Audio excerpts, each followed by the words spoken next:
then we also affect our environment. So it works both ways. But the most important thing is, as you leave the monastery, for people who are going on a break or people who've been here for a while, is know your state of mind will change. That's okay, no problem. And we always have the opportunity to keep reorienting ourselves to what is most true. Keep reorienting ourselves to what is most loving. So everything comes and goes.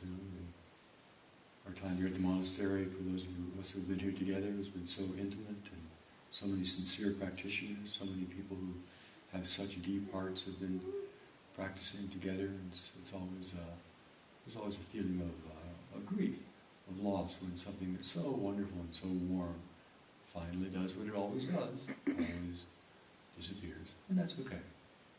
It's fine. It's part of what makes us human, is the ability to love and to grieve. So thank you all very much for being here. Thank you very much for practicing. I hope everyone takes their deepest, truest heart and offers it wherever you go. Thank you.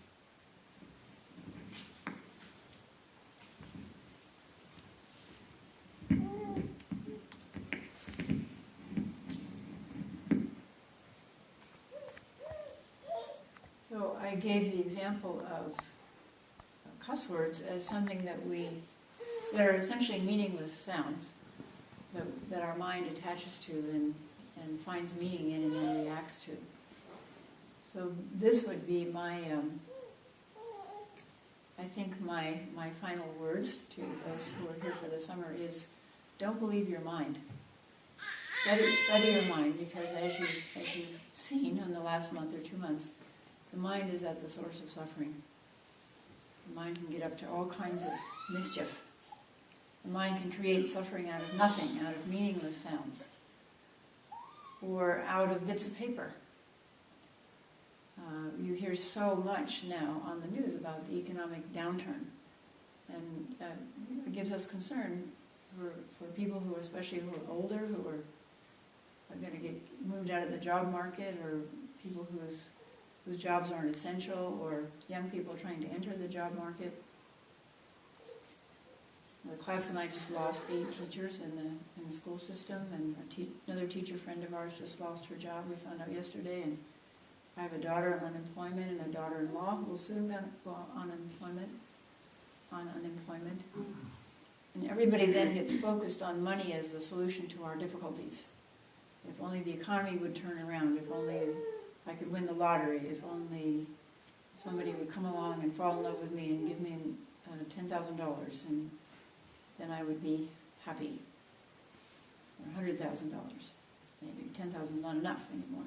$100,000, then I'd be happy. Well, maybe $500,000, I'd be happy. But money is just the same as words. It's just little meaningless bits of paper and metal. It's just that our mind attaches a lot of importance to it. And these days, our money has even gotten silly. Some of it is now pink. I couldn't believe it when I pulled money out of my purse and some of it was pink. How can you take pink money seriously? And the so-called metal coins, I think they're making out of plastic now. You know, when you drop them, they don't even have the sound of metal anymore, and they're light, feeling. So, and then of course there are credit cards that are plastic, and most money is actually bits of electronic information in web space. It doesn't even exist. It's just data that's shuttled back and forth among institutions. It's not even money in your bank account. There is no account with money in it.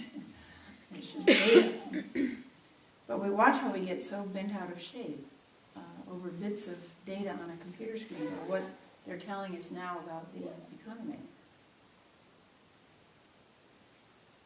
So in Zen, we always look at the truth of right now. Are we hungry? Are you hungry right now? Well, you might be a little hungry because lunch is coming, but are you really, really hungry? Do you have water to drink? The Buddha said food, water, these are the essentials. If we have these, then we can be happy. So do you have water to drink? Yes. But I want original Coke. Do you have clothing? Are you naked?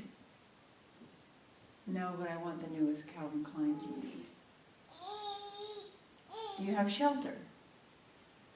Well, yes, but I want a bigger house with a double garage. Do you have supportive people in your life? Do you have some friends, some family, some Sangha who are supportive? Yeah, but I wish they all loved me unconditionally. And are you able to have some leisure time? Yeah, but I wish I had a 20-foot boat and an airstream of my own. So the Buddha said water to drink and wash in, food, shelter, light so we can see. It's nice. In those days that was very important. Some beauty, flowers. He included some beauty and perfume for flowers. And then, of course, supportive Sangha, good companions. Transportation and medicine. And transportation. Medicine. And medicine. Basic medicine. Of course, in the time of the Buddha, the medicine for his Sangha was molasses and a few herbs and your own urine. So the requirements were very low, even for medicine. But if you travel overseas, you know how wealthy we are in this country, no matter what we think about the economy.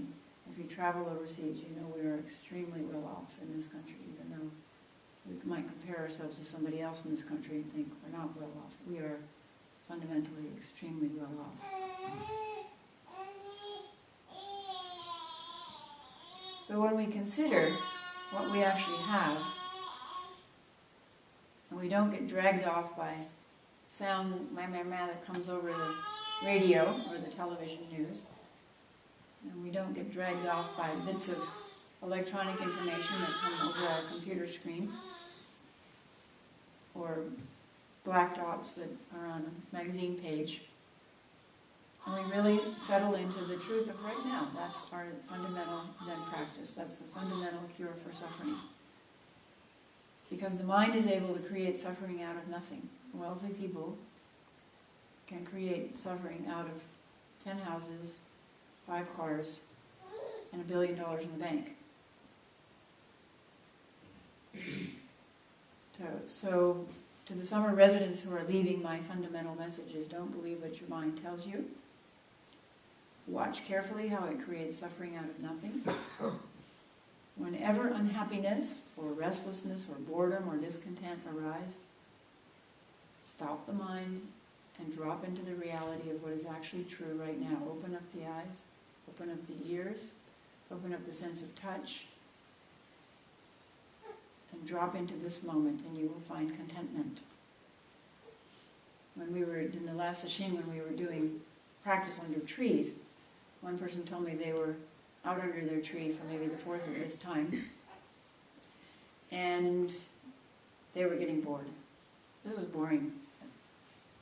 But she said she realized if she just waited a few more minutes after the thought of this is boring arose, something interesting would happen. A breeze would come through and there'd be a beautiful sound, or a bird would light, or something would happen. But if we listen to the mind, then we go with boredom rather than presence.